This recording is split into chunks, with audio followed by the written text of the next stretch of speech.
Welcome to LOA Today. I'm Walt Thiessen. With me today is life coach and LOA teacher Joel Elston. This is your daily dose of happy. We are so happy you decided to join us today.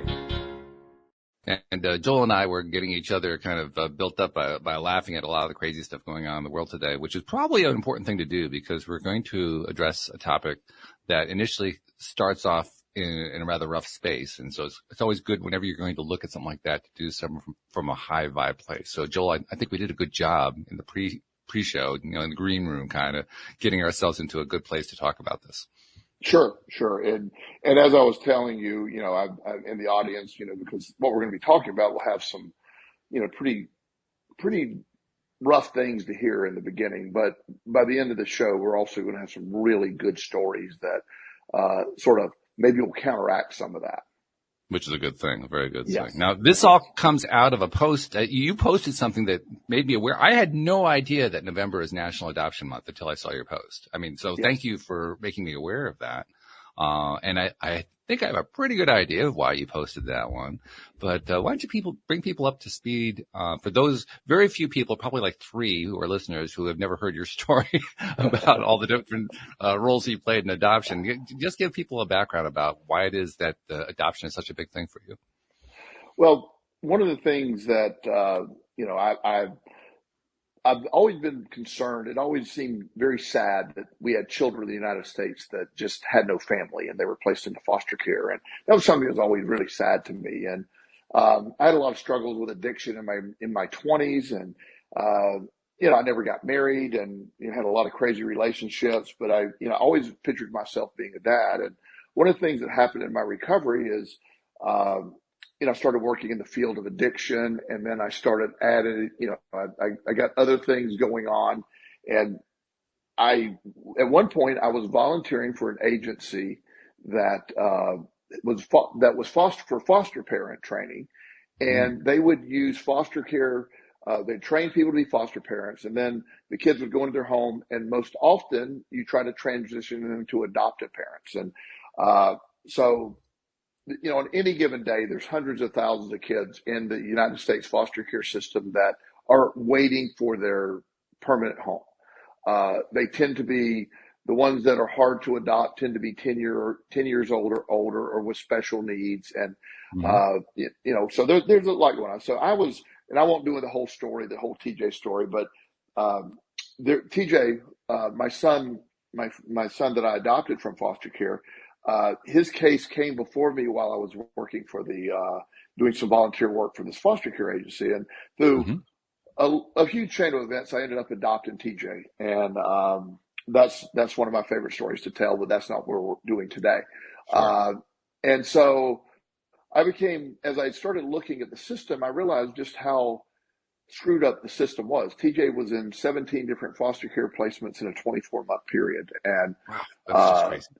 Yeah, he was on multiple medications that were just, psychotropic medications that some weren't even approved for children. Wow. And I started to realize that, these kids get placed in foster care for no fault of their own. Their families have addiction issues, families die, whatever happens. But these kids get in foster care and they don't really have an advocate.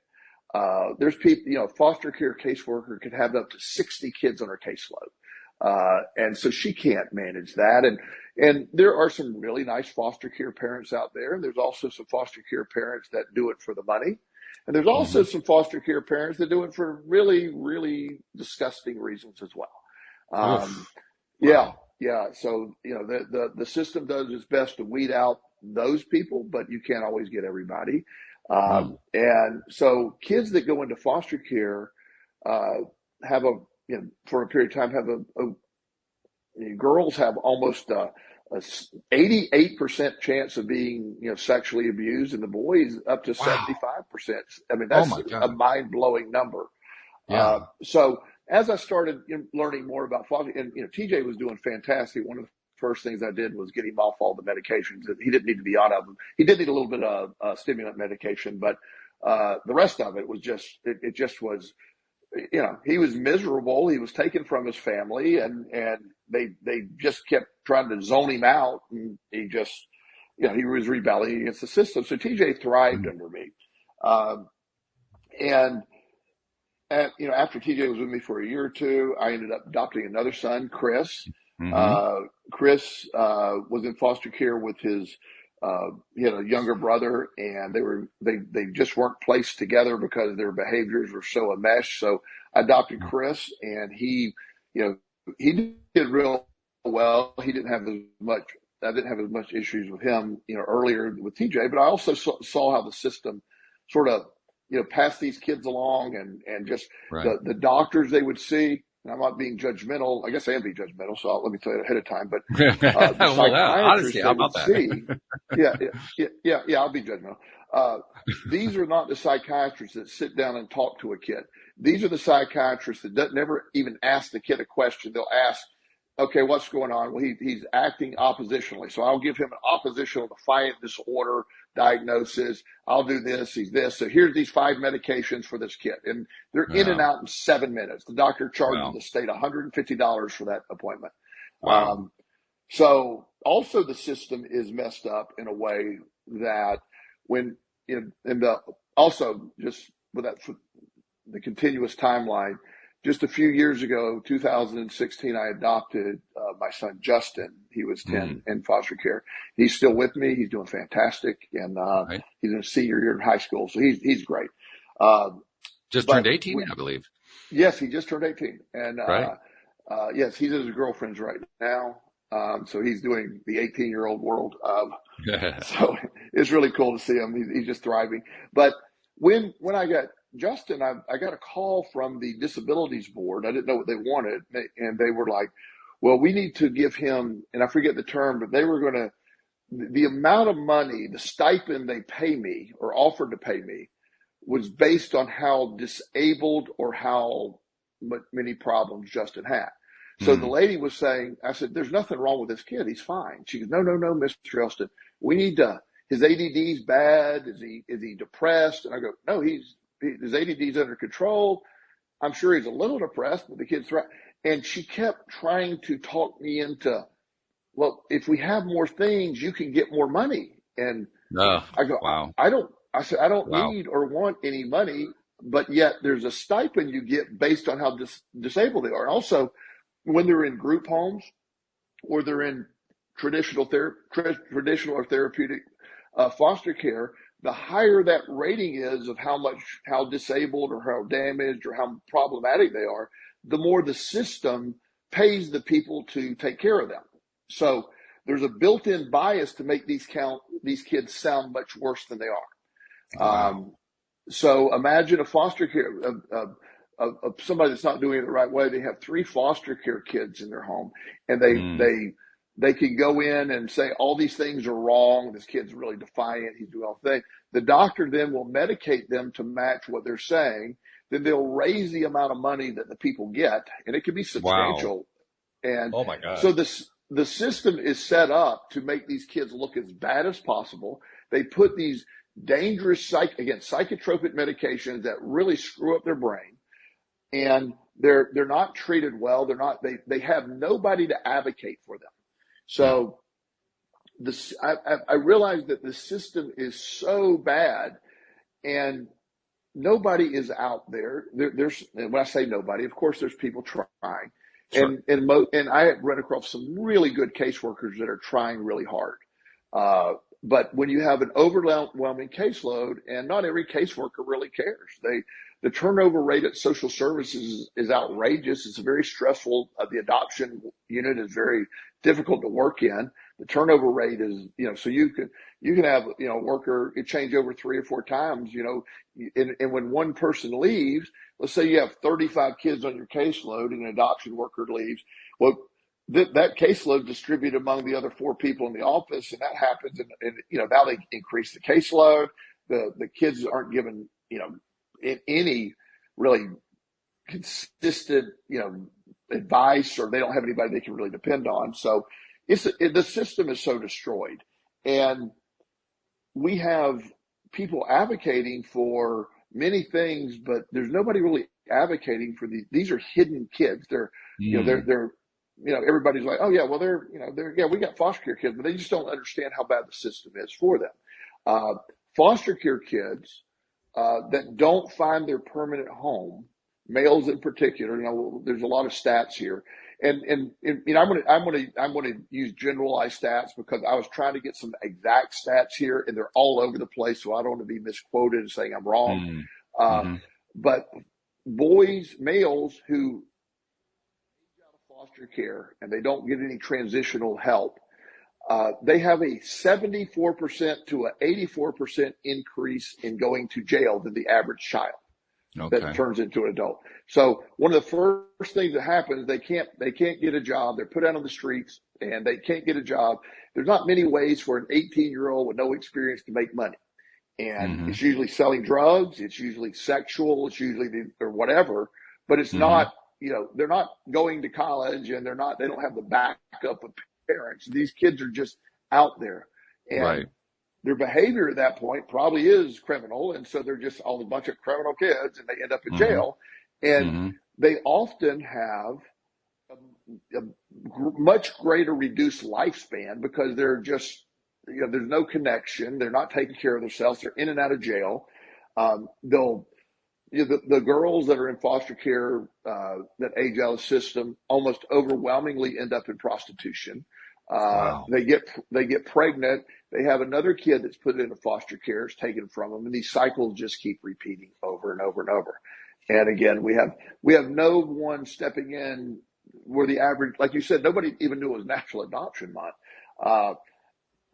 And with all the children that are looking for a home, that's why me adopting him at 10 years old. I really hope Justin's an amazing young man.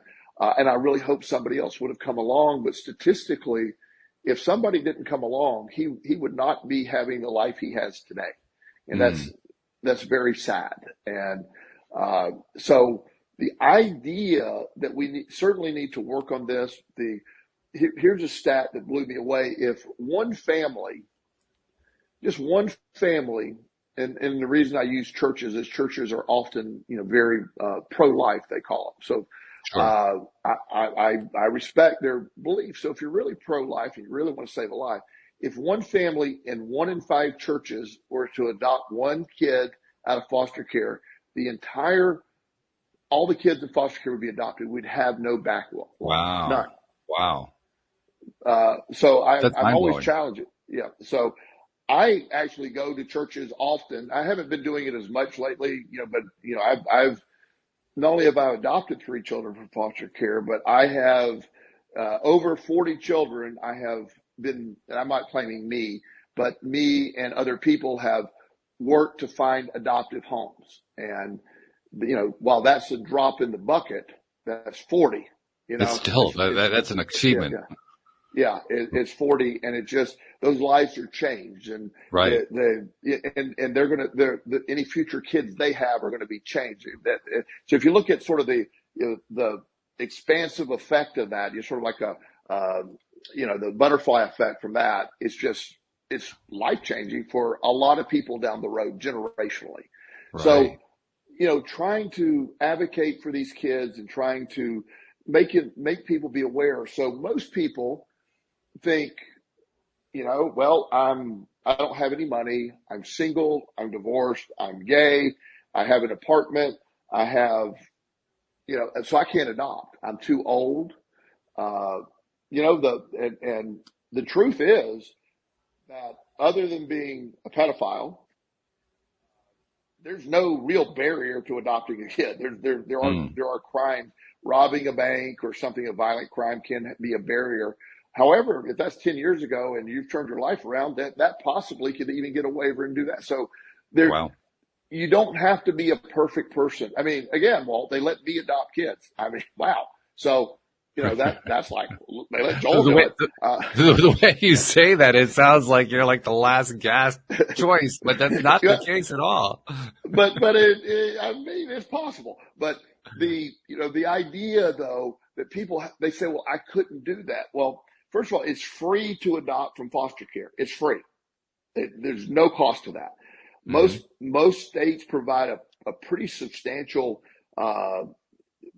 sort of reimbursement to help offset the cost until they're 18. Mm-hmm.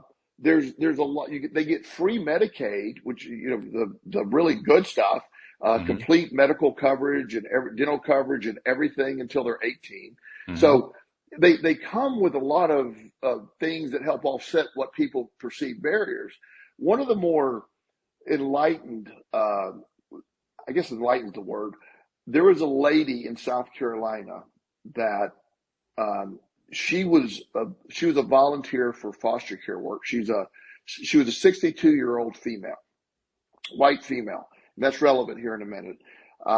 And so there's this girl in foster care who she just became very close to. She was a 16-year-old African American female, and she had never found her home, and she had accepted that I'm just probably not going to be adopted. So this 62-year-old lady and her just hit it off. They were just, they were on a committee together. And so 62-year-old lady at the time was like, looked into adopting her. And one of the questions at the time was, is she too old? As a 62-year-old, is she too old? Well, my argument was, the kid's 16, she's 62, and if the young lady had 1 year with a mom, I mean, if she had 6 months with a mom, I mean, is that better than this? And so, of course, they were able to get all that approved, and it turned out to be the absolute perfect match. Wow. The young lady ended up going to college, became a nurse, and when as her mom aged and needed help, she moved in and took care of her mom until her mom passed away. Wow. So, the idea that you can't make a difference when you're older or, in these perceived ideas, because when I talk to people about, oh no, I could never do that, or no, it's something that the people I'm really hoping that people realize there's a low barrier to entry, and you don't have to be the perfect parent. There's no such thing, by the way. And you learn as you go. And I always say the only thing that you really need to adopt a kid is a sense of humor, a little space in your house, and have a thick skin. I mean, because if you have that, then eventually it's going to work out absolutely fine. It's the hardest thing you'll ever do. It's also the most rewarding thing you'll ever do. So when you look at all of this, you see that this in our country with so much wealth and so much, and I'm happy for everybody. I'm a big advocate, as you know, law of attraction person. I'm not anti-wealth at all, but yet we have this population that is easy to overlook. They don't have a lobby. There's nobody lobbying for these kids because they have no money. By the time they're 16 or 17, they are mentally, they're jaded, and they're usually pretty and it's a hard passion. It's a hard thing to break. But adopting a kid that's 10, 11, and 12, there's a transition period of time. But I always liked it because TJ was 11, Chris was 8, and Justin was 10 when they first moved in. I never had to change a diaper. I never had to clean up poop or pee. I was so happy with that. I mean, there were some great benefits because I'm not doing any of that stuff. And, and so the idea that you could, I looked at it as a benefit that I didn't have to do that. And, it's the greatest thing that I've ever done. I've done a lot in my life. And when I say that, I mean that not in an arrogant way, but it's the most fulfilling thing that I've ever done. I hope that's my legacy, not the money I made or the stuff I did. I hope it's that somehow that, hey, I did this. I'm single, and I had especially with TJ, I had no clue what I was doing early. I just sort of, okay, let's figure this out. And we did. And, as I said, TJ was in 17 different foster care placements in a 24-month period until mine, and that was his last placement. And he for those that don't know, TJ at 23 passed away in a car accident, but was living a very good life, and he was engaged to be married and everything. So, he's just really attest to, what an incredible spirit and resilient. Most of these foster care kids are really resilient. They've been through so much, and you bring an awareness to this and bringing people to the idea that, there's within our walls. Again, I know we have a lot of stuff going on in the world. There's a lot of stuff that needs attention, but within our own country, we have hundreds of thousands of children that don't have a permanent home, and it seems like when I say that to myself, why does that not hit home with everybody else? It hits me in a weird way that's not like, wow, this is a really big deal. We should be talking about this more, but it's not. And I get the impression, correct me if I'm wrong, but I get the impression that this is something that you came to over time, because really this whole concept of adopting somebody, it wasn't something you had pre-planned. It's not something that you had been thinking about for years and said, "Oh, I'm going to do that at some point." It kind of fell in your lap unexpectedly, didn't it? It did. And, I had, my 20s were a little, let's call it exciting. My 20s were exciting. Slightly. Yes. I had a pretty wild time with addiction. I had a couple year period. I was dating strippers and, the lifestyle that goes with that. So I had a wild 20s. And, when I got in recovery in my early 30s, I, really didn't have, I hadn't found anybody that I could ever imagine marrying. You know what I mean? But I always loved the idea of, being a dad. But in my addiction, I had stolen a bunch of money from a company that I worked for and ended up getting a felony charge. So I assumed there would never be a possibility to adopt. I never even considered really adopting. But as I was working in this program, volunteering, training these foster care parents, that they approached me about adopting TJ because they said, somebody like you would have the best shot because, I'm not easily, I have a thick skin. Nothing he's going to say is going to upset me. And, I tend to just, okay, we'll figure it out. Everything doesn't get to the end of the world with me. I've always sort of been that way. As you know, Walt, I can find humor in just about any scenario. This is true. I can attest to that. Yes. Yeah. So, and so I just, but they approached me and I actually thought about going, can I do that? I was able to do it. And like I said, I had a felony conviction for my theft. And you're able to get what they call a waiver, like a rehabilitated citizen. I was I owned an addiction treatment center in South Carolina. And like the judge was saying, said, hey, at this point, there's nobody else. Why not? Of course, that's not even a question. We're not going to impede TJ having the only shot of a home he's ever going to have. So it was sort of thrust on me. And when I say that, it was offered. I thought about it and, I'm like, well, that sounds like I can do that. And I did. And it just, so randomly within a month of all this being discussed, I had a kid in my house and, it was like, well, this is weird. And him and I, at first it was a little rough. He tried to push me away early because so many people had kicked him out of their house. So, we had that week or two of him trying to be a little ass and get kicked out. And, that didn't work. And then after a while he settled in and everything went great from there. So, my desire to adopt wasn't like a lifelong thing, but as I discovered the absurd number of kids that don't have homes, that's when my advocacy really started to increase. Nobody's out there looking for these kids a home. Again, their caseworkers they're listed on websites, but they're not promoted. I want to go introduce you to them. I want to, when you see a kid, you talk to a kid. And I used to put a kid in my car and take them to the church. Say, hey, let's, they never like that, by the way.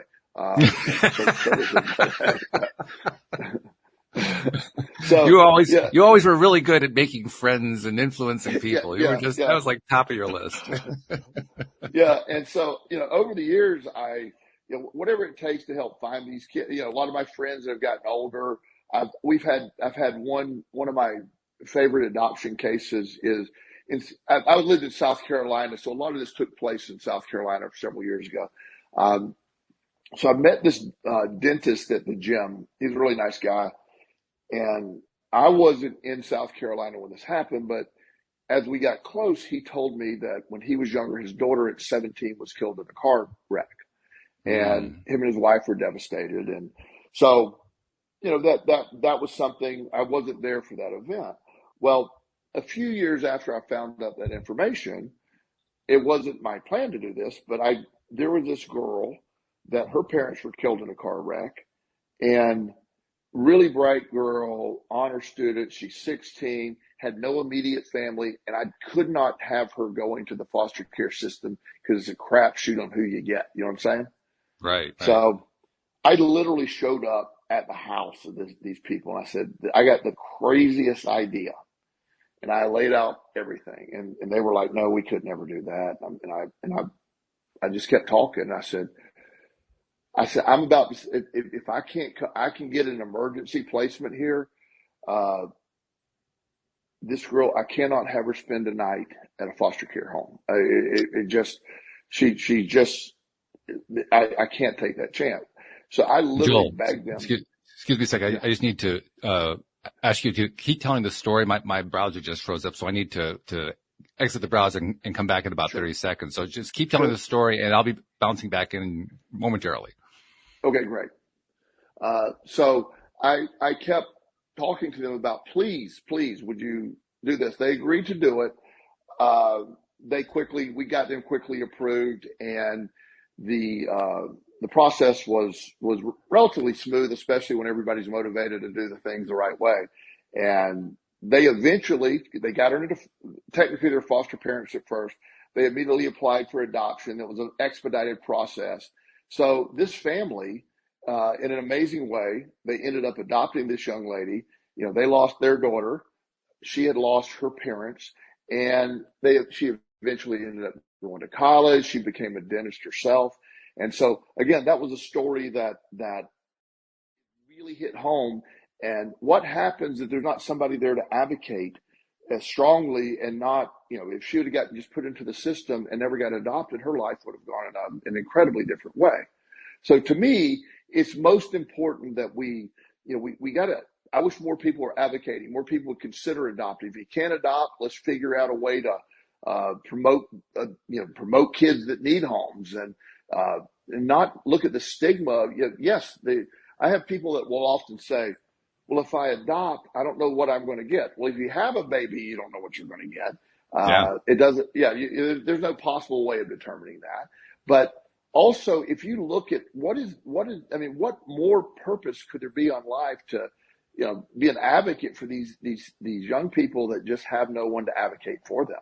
And it's what I hear about, and I'm not trying to say whatever other cause matters, but everybody's advocating, but nobody really seems to think about this group very much, because it's just an underserved, underrepresented group that has no voice. But we give them a voice. When I try, I'm always trying to give a voice. I tell the story about a young man often on the show that we've talked about over the years, who basically was in foster care, and he very much a little law of attraction kid. Right.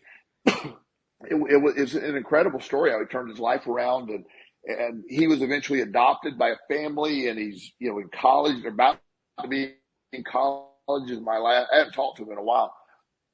Just an amazing turnaround from this defiant kid that was on like 9 medications, and the doctor was telling him that everybody was telling him you're oppositionally defiant, you're depressed, and all these other things. Well, the kid said, yeah, my mom died while she's in prison. I'm a little depressed. Yes. Yeah. And, what the hell? That's sort of his point of view. Which makes sense. I mean, who wouldn't be? If you go through something like that, it just kind of makes sense. But I got a question for you, though. Sure. Because I'm going to kind of hypothesize that maybe we have somebody listening who, they're kind of intrigued by this idea, but they also have some concerns. I'm going to see if I can imagine what some of those concerns might be, just based on what you've been telling us more than anything else. So one of the first things that comes to my mind is you talked about how it can be really tough, which of course is also going to be true of, if you're having your own kid, that can also be tough. But you've also outlined how kids who are in the foster care system, they've already been through a bunch of junk, and especially the older ones, they've got a number of issues that in this telling of the story, as you've been telling it, they've been kind of imposed on the kid, but nevertheless, the issues are there. So I can imagine one of the things that's going to scare somebody is, my God, how am I going to deal with all this crazy stuff that this kid is bringing to the table? It's hard enough to just deal with a normal kid, but now I'm dealing with somebody who's, got all these issues coming in.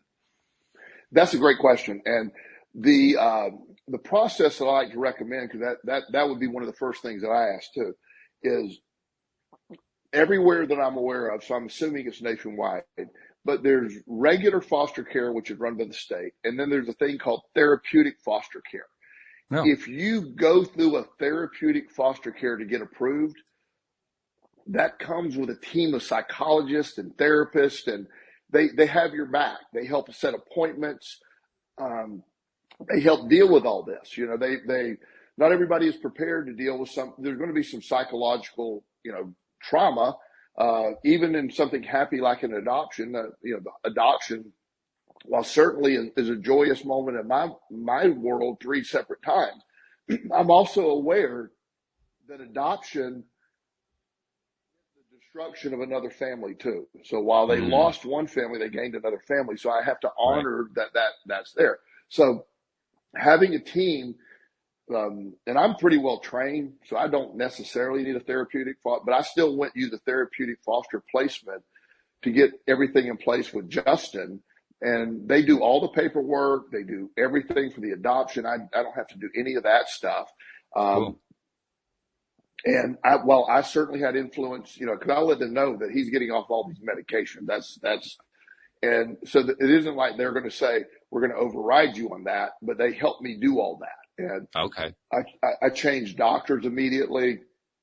I have access to a lot of doctors here in town and friends. So my dear friend and mentor, Dr. Sherman Masters, stepped in. He helped me out in the beginning of what we needed and ways to taper Justin off some of the medications he was on. He wasn't on that many, but he didn't need to be on any at all. So your answer is going through a therapeutic foster care. You can always research that in your city on Google. But therapeutic foster care providers in your area, they will train you to be a foster parent. They will provide support with whatever the kid's going through in the adjustment period. And if your goal is to adopt at that point, which hopefully it is, then they will walk through the process of adoption. Imagine a team of people. When Justin was in therapeutic foster placement, within I have something in my throat, right? And give me just a second. Let me reach more. Yeah, take a second there. And I'm going to just kind of go on for about 30 seconds, because as you're talking, it's occurring to me that there are a few issues that we need to address here, and you're starting to address them, which I'm really liking. But let me just lay out a couple for you. One thing that I really want us to look at is you described how there's this therapeutic support system, which is great. But we also know that there can be problems with the way even therapy is done today. So, I mean, one of the first questions is, how do you deal with the therapists, the people who are there apparently to help you? But I mean, I think a lot of us could actually know when a therapist is getting in the way. Yeah. And how do you handle that? You handle it like you would your own kid going to therapy. If it's not a good fit, you find another one. Okay. I'm very much, there's a lot of good therapists out there, and there's a lot of bad therapists. Right. A good therapist can help. A bad therapist can damage. You're better off with no therapist than a bad therapist. So, right. Exactly. So you have that ability to find that therapist. If it's not going to, if it's, you get to, I'm very much, this is shocking to many of you probably, but I'm very much, yes, this happened. We were going to move on. So I don't need a therapist that's going to try to reinforce trauma forever and ever and ever. I'm about, we certainly deal with it, but at some point we're going to be launching on from that. So we're not going to become an identity of a traumatized person. We're going to grow from that. And if somebody doesn't use that mindset, I'm going to find a therapist that's going to do that. I don't need a therapist that's going to sit there and reinforce victimhood. So just kind of reinforce the idea. I mean, it sounds like you need to be somebody who can really just take charge and say, okay, here's what I'm willing to accept. Here's what I'm not willing to accept. And I'm willing to go after what it is that needs to be changed. You have to have something about that in your personality. Yeah, but just like a parent would, again, no different because it's a foster care kid. This is like any parent would do. If your kid's at school, he needs, he's having some issues and you have to have a meeting at school, you're going to advocate for that kid. Same thing. Right. Okay. All right. So This is not like, well, like any kind of child raising. It's not for the faint of heart. This is something no. you got to feel like you got something going for you. Sure. Well, you need, you have to be, number one, you have to have self-confidence. You have to be, right. Because one thing that is always going to happen, if you get, especially a young teenager or preteen, you better be secure in how you look, because they're going to find every flaw to pick on you about. It's just it's what they do. You know what I'm saying? Right. It's just, so you're going to have to understand that that's any kid. So just be prepared. Don't be worried about those things. And also understand that these kids who have been traumatized, many of them will try to push you away in the beginning so you don't hurt them. Meaning they're protected. Like, I don't want you to kick me out, so I want to piss you off so bad you're going to kick me out. Which is really odd logic, but you can see it. It does have a certain logic to it. Yeah, they've had their heart broken several times. So, so again, TJ, with all those placements, after about a week or two, he realized this crazy man is not going to kick me out. So he all of a sudden stopped trying. He's like, okay, well, I guess I'm here. So, right. Because I would, nothing he did upset me. It's like, I would just sort of laugh at it or whatever. And he's like, well, that's not working. So, and so I'm the grown up. I always say, if you're getting into a pissing contest with your kids, excuse my language, you're getting into a pissing contest with your kids, they're winning.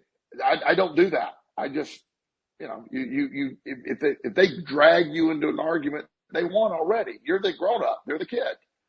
That's actually a very good point, because and it's kind of a way of pre-screening yourself. If you're somebody who's constantly in pissing contests with everybody else, you're probably not a good candidate to do this in the first place. No. And if you're worried about pee on your toilet, don't adopt, don't foster care, because there's going to be some pee on the toilet. If you're worried about the toilet paper rolls not being replaced, trust me, that's not ever going to happen. Yeah. So if you're OCD, not exactly the best move to become an adoptive parent. One potential foster parent that we were training that I immediately rejected when she told me, she said, well, I don't like fingerprints on my refrigerator. And I go, okay, well. That could be a problem. If that's going to be a deterrent, wow, we got a lot going on. So yes, not everybody is fit for this. It is certainly, but it also can bring. I just have to admit, I got to throw in a little side note here. I'm going to have to test after we're done to see, can I leave a fingerprint on a refrigerator? Is that actually possible to do with the finishes of the refrigerators today? I'm just kind of curious. I never heard of such a thing. But until that lady said it, Jude. And it's like when I hear complaints, when I was as I work with these families, like, he never puts the toilet seat up or down or whatever. I'm like, that's just okay. Yes, we're not gonna pick that. If you're worried about stuff like that, then it's probably not a good thing. Probably not a good fit. Yeah. Yeah. So really, this is all about knowing yourself rather than knowing the kid. Yes, because you're going to be able to influence the kid to a certain degree, but the kid's on his own journey. The kid's going to be they're on their own journey. So it's like just being able to accept their own journey. And, people that have, if you're really hell bent on your religious beliefs, for example, you can't make a 10-year-old believe the way you believe. You can't. Doesn't work. You know what I'm saying? You can offer what it has. You can do that. But people think, well, I'm going to make them do this. It's like, no, you're not. Good luck. Good luck. And again, if that's a deterrent, then maybe, because I see a lot of people, and again, I no disrespect to any one religion, but I've seen people like in a Christian church a Baptist church, for example, they're like, well, he's got to go to church, Sunday, Monday night or Wednesday night, all that, it's all this, and he has to do all this stuff, and he has to do all that, and he has to be involved in the church. And, it's like you could try that, but it's just at some point you're going to have to accept he's got his own beliefs. He has his own background. And I tend to, with Justin, with all my kids, they'll ask me what my beliefs are. I'll tell them what my beliefs are. And, they're like Justin one time said, "What are we?" And I go, "I don't know what you are, but here's what I am." And, you figure it out. And, he has his own, views. I influence him to some degree. Sure. But it's like, he's got to figure that out himself. This is his journey. So if you're worried about, if you can't accept or allow, then, you're still a parent. You get the influence. You gotta wear pants to school. I mean, there's certain rules you got to do. You got to follow societal rules to a degree, but at the same time, you can't worry about the minutia too much, and that's the hard thing for some people. And probably another indicator as to whether or not you're a good candidate, if you're somebody who has a tendency to get into a primary relationship, a boyfriend, girlfriend, maybe marriage, something along that line, with somebody with the idea that you're going to change them for the better, that's probably an indication of somebody who isn't going to be good for this, because they're going to try to do the same thing with the kid and it's not going to work. This is just like it doesn't work in the primary relationship. It doesn't work either way, but if you're someone who does that, it's good to know that about yourself and say, okay, I'm not going to become an adoptive parent. Right. Yeah. And realize if your need to fix or change and all that, you're going to get really frustrated because you're ignoring the previous years of this kid's life, 10, 12 previous years. So you don't get to go in and just start, I want to go fix this from day one. Now, is our goal to help them improve and help them see? Absolutely. That it's to help them, give them their tools for their journey. Mm-hmm. But you can't, the idea that if it's my way or the highway kind of thinking, it just doesn't work. I think it's the difference between being an authority and being a resource. Yes. Being somebody who's there to help versus being somebody who's there to give instruction and tell somebody how to live. Yes. And and a lot of people, I think that, and to be honest with you, I think that's a better parenting method for most part in general anyway. Well, sure. You have the basics you have to do, but the idea that, just because I heard this statement one time and I thought it made me think, somebody said, "Well, how did your family do it?" And I go, "Well, my family was crazy." I mean, so let's use that as a blueprint of what not to do, Right. Do that. Yeah. So I wouldn't want anybody to grow up in the childhood I had, Lord, they were crazy. So, and recognizing that this is nothing that's worthwhile is easy. It's just, I'm a big believer in effort, and there's value in effort. There's value in work. There's value in those things that, it's fulfilling to do the work, so to speak. So, watching these kids, sort of develop and then be able to support when you can and at the same time allow. That's one of the greatest things to sort of witness and to watch them become people, watch them become their own opinion. And, Justin and I have some very different opinions on things, but he knows he can talk to me about them, and I can talk to him. And I'm like, and my main thing to him is, the stuff, Justin, if that bothers you, I said, my only challenge to you is, I don't care how you believe, but if it bothers you, that they're controlling you if it bothers you. So let go. So we're working on that, but he's doing great. And, as I said, it's the most rewarding thing that you could possibly do. But also the big factor here, Walt, is, one of the things I did was doing in South Carolina for a long time is I was on the, I would interview people to see if they would be good to foster adopt, right? Mm-hmm. And so this one couple comes in one time, and I give them credit for being honest. They had, he had a good job. She had a good job, actually. They had a really nice house, and they did well financially, and they had a grown daughter. And I asked, "Why do you want to adopt?" And the guy said, "Our marriage is in trouble, and I think adopting will bring us together." Ooh. And I said, "I really appreciate your honesty." I said, "But we can end this right now." Yeah. it will ruin your marriage. It is guaranteed. Your Yeah. marriage would be over. If it's on the rocks now, the stress of this is going to. So you need if you're married and you're going to go through this, you need a really solid marriage. This will not fix your marriage. It will Right. strain your marriage. At the end, I think your marriage will be stronger, but it's going to, If you survive because it, yes. Yes. yeah, yes, it's gonna pull at the fabric of your marriage, because the kids are manipulative. They're gonna play one against the other. And And they're they're good at that. brilliant. They're brilliant. Yes, and they Mm. know the button, and they know this one and know that one. And so if your marriage is in trouble, do not under any circumstances bring a foster care kid in or adopt. It won't work.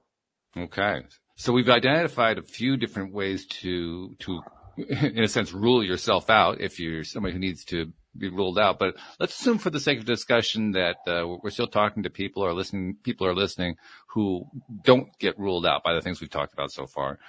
You mentioned how very rewarding it is to adopt and to live Yeah. an adoptive lifestyle like that. But let's talk about why is that so rewarding? What's so good about that? What is it that makes you feel like, wow, this is so worthwhile? I can't imagine why more people wouldn't want to do it. Well, for me, it is, it's been such a, in my mind, you're changing the life of a kid. You're giving them an opportunity. That bigger thing is just super exciting to me. That Mm, you could pull somebody out of a horrible, I always say I level the playing field for my kids. I can't yeah. fix them, but I can level the playing field. They were in a very unlevel playing field, and I can level that playing field. So there's satisfaction to be able to level that playing field. But there's also, the connection you make. These are your kids. They, you get to know them. You get to know them very well. You become very comfortable. Uh, their accomplishments, even their sorrows and stuff. You're going through that. Just like any relationship, it can be very fulfilling. Uh, I feel that, like, I'm not married, and having Justin or any of my other kids, it's the companionship is awesome. Having somebody to just hang out with and do that, but Hmm. not that we're dependent on each other, but it just brings somebody into the equation that it makes a difference, and you get to meet their friends, and then it also opens up things socially on some level. People that I would never ever meet or talk to, I've met through other kids, their families and stuff like Right. that. Okay. So it opens up just a sort of a new networking type world. It also opens up a perspective of an accomplishment, to say that, that again, these kids were on a really, they were, due to no fault of their own, they were on a really bad path. And somehow I intercepted that. I changed that and gave them a better shot. I can't guarantee it, but people want accomplishments. What bigger accomplishments than an accomplishment than being able to change the trajectory of a kid's life and give them an opportunity they had zero shot of having before? That's fulfilling. Do you think that that as an adoptive father, yeah, like you said, you've adopted 3 times. Do you think that those adoptive experiences have affected you in terms of how you relate to yourself, how your relationship to yourself, the way that you think about yourself? Does it make you a more challenged person? Does it make you a more integrated person? Or does it not really touch that at all?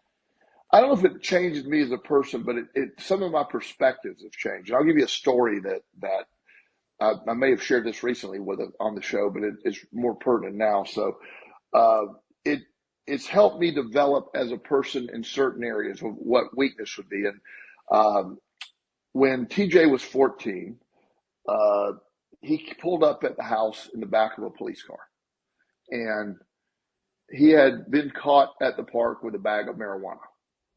And I was the head of an addiction treatment center in that hometown. The cop knew who I was. I'm not trying to be Mr. Big Shot, but I was sort of Mhm. known as the Right. addiction guy. And so here I am talking to the police officer. Yeah, I caught TJ at the skate park. I asked him what was in his pocket, and he told me marijuana. And I'm like, okay, well, TJ, that's, why, just literally said, here it is. and I was furious. I was furious. And, you know, I'm not happy that TJ was smoking pot at 14. That's not exciting, but he's not the only kid at 14 that was smoking pot. Every kid at that park was down there doing that. Probably. Yeah. And, but my reaction to it was way over the top. I was furious. I was embarrassed that the cop brought him there. The cop's like, look, nobody cares. You know, I said, first I told you, just take him to jail. And he said, I'm not taking him to jail for pot. Just, you know, so we get in the house and TJ, you know, just like, I don't see where this is that big of a deal. I go, you're not going to use pot while you're in my house. I don't do these things. So he had a phone. This is back in the day. So the Razor was the expensive, cool phone at the time. So right. I said, give me your phone. I snapped the phone in half, threw it on the ground. I love that part. You snapped it in half. You had to actually ruin the phone. I love that. Yeah, I destroyed. Yeah. And of course, I said, you just go upstairs. You're on restriction until I tell you you're off of it for a month, you know. And I'm sitting there and I did that and I go, God, that was all my ego. What the hell? That was my ego. That had nothing to do with TJ. I was embarrassed because I'm sort of the big shot addiction guy, and my ego was embarrassed that this cop pulled up to my house. And I realized, I'm like, you know, while I'm not condoning that 14-year-olds shouldn't be smoking pot, I'm also saying that my reaction was damaging. It was, you know, it's one of my worst parenting mistakes I'd ever made. And I felt horrible. I love TJ, and my pathetic little ego was so damaged by being embarrassed that, again, it was never about TJ and the pot. It was about who I was in the pot. You know, that was the thing. So we go into I go upstairs and I said, hey, buddy, I said, I have nothing but an apology. And I'd never had to apologize to TJ before. So, I mean, he was sort of looking at me like, is this a trick or something? And I go,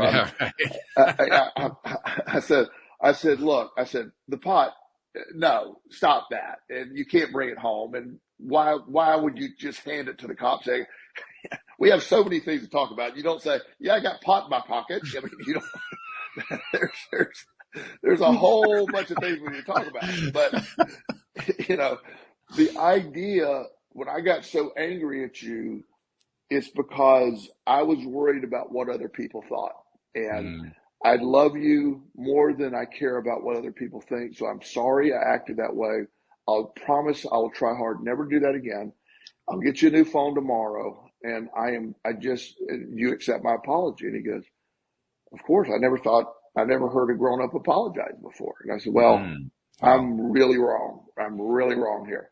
And believe it or not, that got us closer. So what my worst parenting moment, to be a little, you know, braggy here, turned into probably my best parenting moment a few minutes later. So it probably balances a little bit, but just being able to, so you're asking the question, how to feel, it made me look at me and my perceptions of myself and what mattered to me. It's going from a single guy that was pretty spoiled doing whatever I wanted to do to having a kid. I had to put his interests in front of mine, and sometimes my ego was a little challenged by that. Which makes a lot of sense, actually, because if I think about it in terms of just, you know, daily interaction with people, it's our interactions with others that lead us to situations where we find ourselves challenging ourselves. And that's really what happened in this case. You know, it almost doesn't even matter that it was a foster kid or an adopted kid.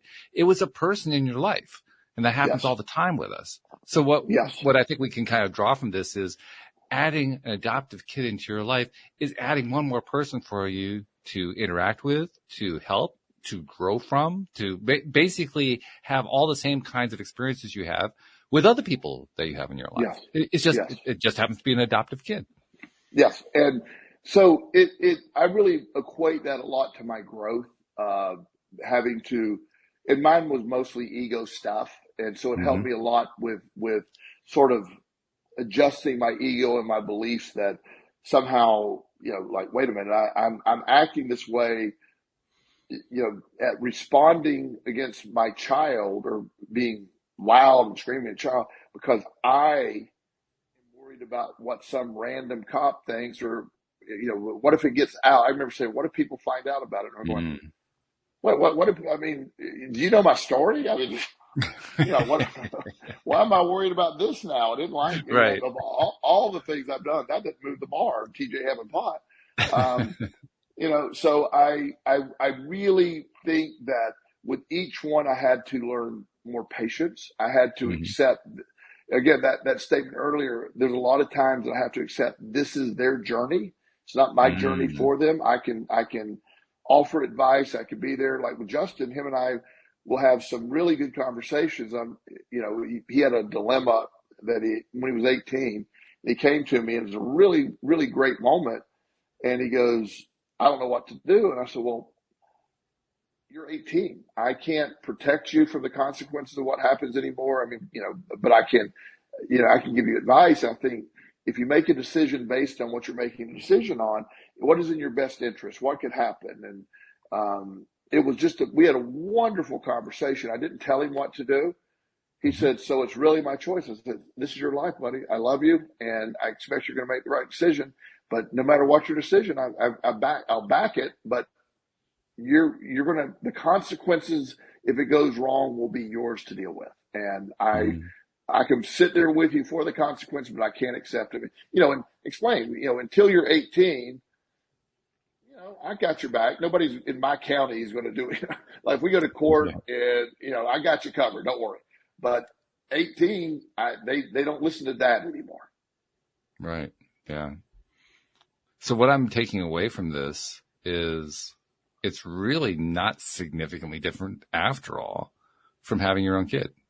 I mean, there are going to be some differences. Let's not pretend that there aren't. But by and large, it's pretty much got very much the same kind of experience. It is. And that's the thing that I always try to tell people is, everything that we're talking about right now about foster care and things we deal with, adopted kids, I work with families with their biological kids on the same issues. So, Sure. and I work with the parents and, the egos about the parents of, well, your actions I'm not worried about you as much as I'm worried about what my friends will think if you do that. It's like, well, that's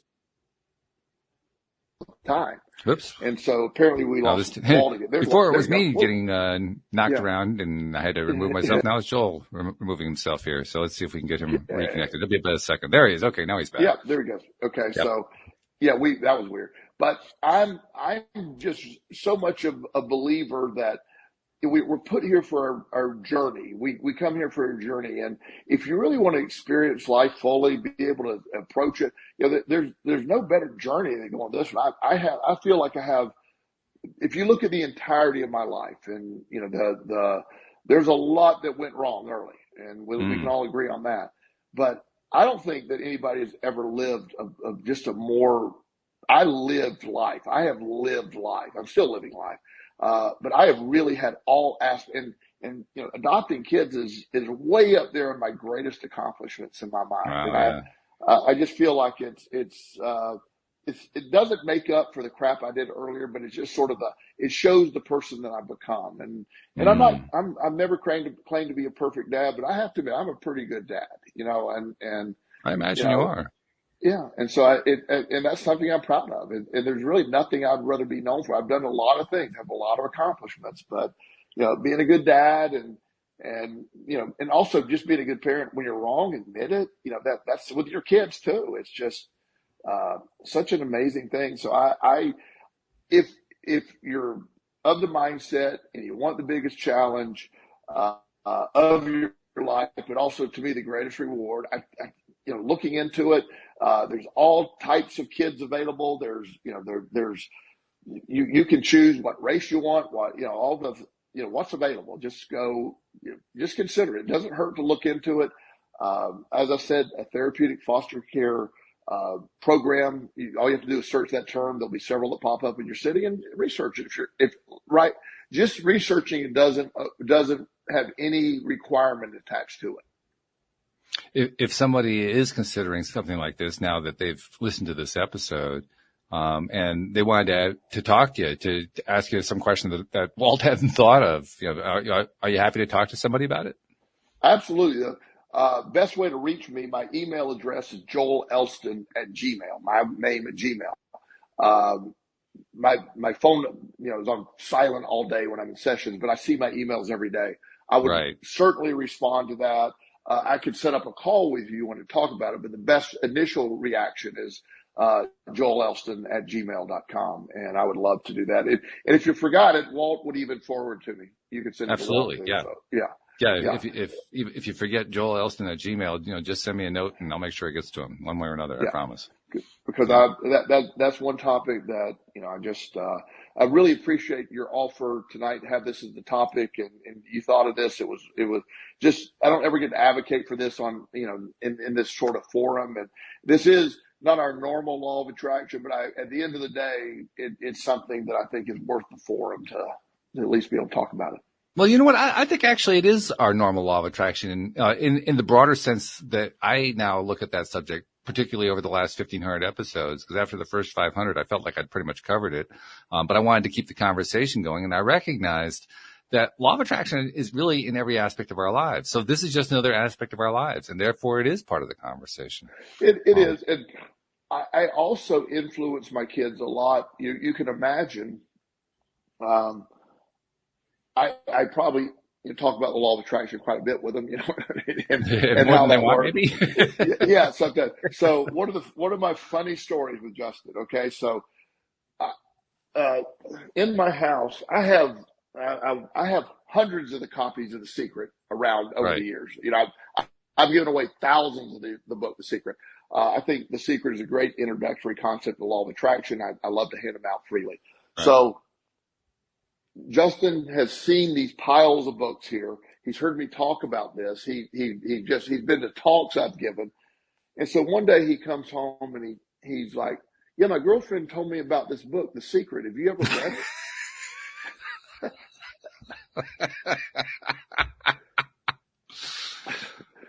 And I'm like, yeah, I have.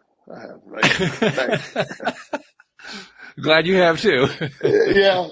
I said, have you ever looked downstairs at those books? And he's like, yeah, I see your book. And I'm like, so I have hundreds of the copies. He's, oh, I never knew that. I go, so that's one of my funny stories. That Justin actually asked if I read The Secret. He's Venmoed me, I hand it out. You know what I mean? It's just you could have been smart mouth about it and said, no, I just hand them out. I don't read them. Yeah. Okay, so I'll let that go, son. You're not paying a lot of attention to what's going on here.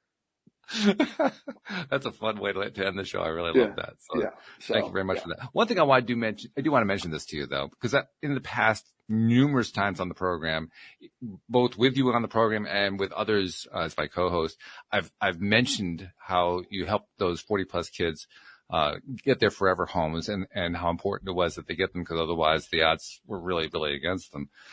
After doing this show today with you, I think I have an even greater appreciation for the 3 kids that you gave your home to, because that's almost an even greater accomplishment. The number isn't as high, but from everything you're saying, it sounds like the satisfaction level is off the charts.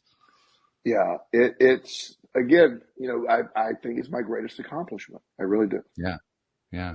So good stuff. Thank you very much, my friend.